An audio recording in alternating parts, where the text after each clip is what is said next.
Assalamualaikum warahmatullahi taala wabarakatuh. Kembali bersama channel saya yang banyak membahas seputar pendidikan profesi guru. Terima kasih kepada Bapak Ibu yang selalu setia menantikan video-video terbaru seputar soal-soal pretest PPG khusus guru PAI tahun 2022.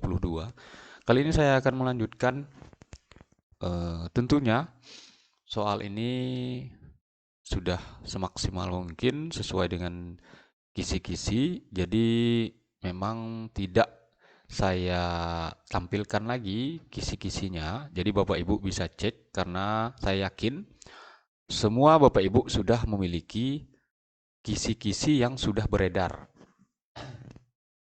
Oke ya Bapak Ibu, makanya saya lanjutkan kepada nomor saja. Baiklah, di sini nomor 90 yang terlewat. Nah, di sini kalau tidak salah seputar kurikulum abad 21 kurang lebih seperti itu. Nah, ini soalnya, gambaran soalnya atau prediksi soalnya. Jadi Bapak Ibu jangan bertanya bahwa ini soal buatan saya, jangan. Ini soal insya Allah sudah pernah diujikan. Nah, dalam tes-tes tertentu. Nah, saya tidak mau mengatakan tesnya. Nah, karena saya juga tahu apa namanya materi saya terkadang juga diambil oleh apa namanya channel yang lain, bahkan dia lebih banyak ya barangkali karena dia keseriusannya dan lain-lain. Jadi channel saya ini memang tidak begitu banyak yang menonton. Nah, namun insya Allah orisinil keaslian apa namanya hasil dari eh, saya buat sendiri kurang lebih seperti itu. Namun soal adalah produk-produk resmi dari sumbernya tentunya. Nah, mungkin nanti akan saya bahas sumbernya dari mana saja. Nah, jika Bapak Ibu penasaran, insya Allah nanti akan saya bahas. Namun masih insya Allah. Nah, ini nomor 90 Bapak Ibu yang yang terlewat di video sebelumnya. Memang tidak ada kesengajaan, memang saya kehilapan sebagai manusia. Sini siswa SMP saat ini dilahirkan di abad 21 sehingga guru perlu membekali siswa. Nah, jadi Bapak Ibu perlu ketahui di sini karena memang siswa sekarang ini agak berbeda. Kemampuan yang perlu dilatih pada siswa dengan kondisi tersebut,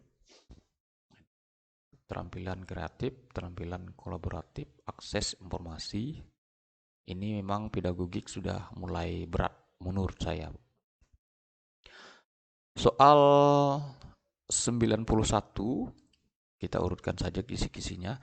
Sekali lagi, nah di video sebelumnya saya tidak membahas seputar urutan soal. Nah, mudah-mudahan Bapak Ibu yang menonton video ini kembali ke kisi-kisi dan apa namanya, bukan berdasarkan urutan kisi-kisi soal.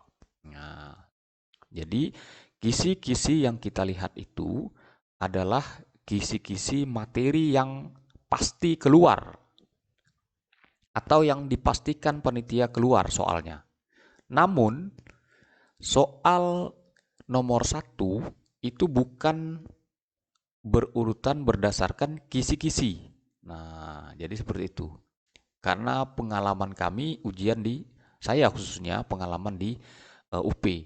Soal nomor satu itu saya masih sangat ingat sekali.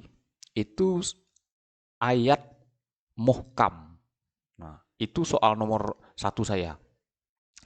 Jadi di grup sampai sekarang grup kami masih ada di kelas itu, kelas N namanya. Jadi kami urutannya berabjad, bukan angka. Jadi abjad A, B sampai Z. Jadi saya kelas N masih sampai sekarang utuh 20 orang lengkap. Masih suka cerita-cerita seputar TPG, PPG dan kenang-kenangannya. Jadi saya bertanya kepada kawan-kawan, soal nomor satu teman-teman apakah ini? Saya bilang, seputar ayat muhkam. Tidak, saya ketemu soal itu di tengah Pak. Katanya. Nah, Intinya, soal itu pasti keluar, namun urutannya yang berbeda. Nah, ini sangat saya tekankan kepada Bapak Ibu. Saya lupa dari video-video pertama itu lupa saya bahas karena fokus kepada soal dan urutan di kisi-kisi itu, kurang lebih seperti itu. Jadi saya lupa membahas bahwa soal yang nanti akan keluar kepada Bapak Ibu itu tidak berurutan sama seperti yang ada di kisi-kisi. Misalnya soal nomor 1 itu tentang fikih tanah. Nah, itu nanti soal nomor satunya tidak mungkin fikih tanah semua. Se-Indonesia Raya guru PAI-nya tidak mungkin. Nanti akan sistem akan mengacak. Nah, sama seperti UN siswa-siswi kita yang menggunakan aplikasi Safe Exam Browser. Oke, ini Bapak Ibu soal yang terlewatkan nomor 91. Berikut ini merupakan pernyataan yang bukan mengenai kurikulum 2013 revisi. Nah, ini saya sudah stres ini Bapak Ibu kalau sudah cerita kurikulum karena sangat banyak sekali. Nah, ini pendekatan saintifik. Nah, berarti yang lain adalah merupakan revisi. Silabus lebih ramping, penilaian K1 dan K2 pada bidang studi PAI, UTS tidak dilakukan. Nah, jadi UTS ini sekolah saya ada 1 tahun itu hanya 1 kali UTS di salah satu semester. Nah, sekarang dua semester ada UTS-nya. Jadi saya tidak mengerti juga. Nah, karena saking banyak aturannya tuh. Bayangkan itu Bapak Ibu. Jadi aneh-aneh saja. Mudah-mudahan di kurikulum terbaru ini lebih dimudahkan kita. Amin ya rabbal alamin. Soal berikutnya nomor 106 karena di soal video sebelumnya itu sampai 105 dari 93 sampai 105. Nah, jadi saya melanjutkan kisi-kisi soal sesuai kisi-kisi 106. Nah, di sini ketika Ransi sedang melaksanakan sholat asar, ini kalau tidak salah Hots, kalau tidak salah saya. Ragu-ragu mengenai jumlah rakaat. Dia lupa apa dia mengerjakan rakaat. Nah, ini maksudnya apa? Ranah apa? Gitu. Kurang lebih seperti itu. Jadi ini lebih kepada penerapan. Nah, Bapak Ibu cek saja kisi-kisi 106 itu seputar apa? Kurang lebih seperti itu. Kisi-kisi 107. Nah, salah satu unsur strategi pembelajaran mengidentifikasi. Nah, ini soalnya sangat banyak. Kan nggak mungkin nih saya buat soal ini. Ini berat nih Bapak Ibu. Cerita tentang hot semua soalnya. Pertimbangan aspirasi selera masyarakat yang memerlukan. Nah, Newman dan Logan, Habib Samsudin Makmun menerapkan dari unsur strategi tidak atas dalam konteks pembelajaran adalah, nah ini, itu menetapkan spesifikasi dan kualifikasi tujuan pembelajaran, yakni merubah profil perilaku dan pribadi peserta didik. Soal berikutnya 108, upaya guru dalam memberikan kesempatan untuk merefleksikan pengalaman belajar yang telah dialami paling optimal adalah dengan cara guru menggunakan pertanyaan terarah maupun pertanyaan bersifat penelusuran saat pembelajaran berlangsung. Nah, ini biasanya sangat banyak keluar soalnya yang mirip-mirip cerita seperti ini.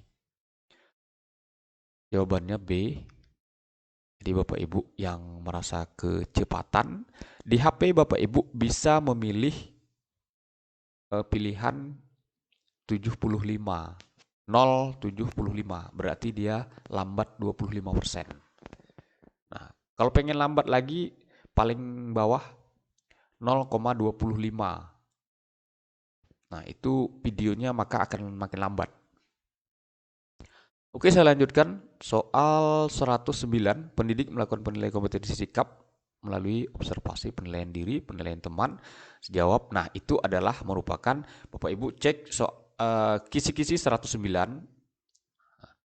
Itu nanti soalnya berat dan pasti keluar. Nah, kurang lebih soalnya seperti ini. Nah, ini kalau tidak salah cara penilaian psikomotorik kalau tidak salah. Nah, ini skala penilaian kurang lebih seperti itu. Bapak Ibu cek saja kisi-kisi 109. Ini skala penilaian. Soal terakhir memang saya sampai 110 kali ini. Yang memang saya rencanakan itu langsung habis, namun tidak mampu, hanya sampai 110 saya menyiapkan di video kali ini. Ini soalnya dasar rancangan program remedial maksudnya ya, bagi peserta didik yang capaian prestasinya di bawah ketuntasan belajar. Nah, sasaran terpenting pengajaran remedial adalah meningkatkan kecerdasan siswa. Bapak Ibu juga perlu cek kisi-kisi 110. Nah, jadi untuk memastikan bahwa pembahasan soal ini valid, jadi nanti Bapak Ibu dari 120 itu, misalnya yang menurut Bapak Ibu kuat itu di mana? Ingat, Bapak Ibu ingat betul-betul kisi-kisi nomor berapa. Nah, jadi kisi-kisi nomor berapa ya Bapak Ibu, bukan soal. Karena bisa dipastikan soalnya akan diacak. Namun, soal itu pasti keluar sesuai kisi-kisi. Nah, saya mudah-mudahan Bapak Ibu yang sudah paham bahasa ini akan mengerti. Nah, jadi nanti jangan Bapak Ibu marah kepada saya. Nomor 1 ini nggak ada Pak soal yang ini. Emang nggak ada. Baru saya ingat itu Bapak Ibu. Nanti soal itu pasti keluar, namun dia tidak berurutan seperti di kisi-kisi. Nah, kurang lebih seperti itu. Sekali lagi, soal itu pasti keluar sesuai kisi-kisi, namun dia tidak berurutan seperti urutan di kisi-kisi. Nah, karena bahaya. Karena bisa disetting nanti tingkat kecurangannya. Nah, karena aplikasi Safe Exam Browser ini adalah meminimalisir kecurangan. Mungkin itu saja Bapak Ibu, semoga bermanfaat. Jangan lupa subscribe, like, and share, berikan komentar barangkali ada yang ingin ditanyakan. Demikian saya akhiri, wassalamualaikum warahmatullahi taala wabarakatuh.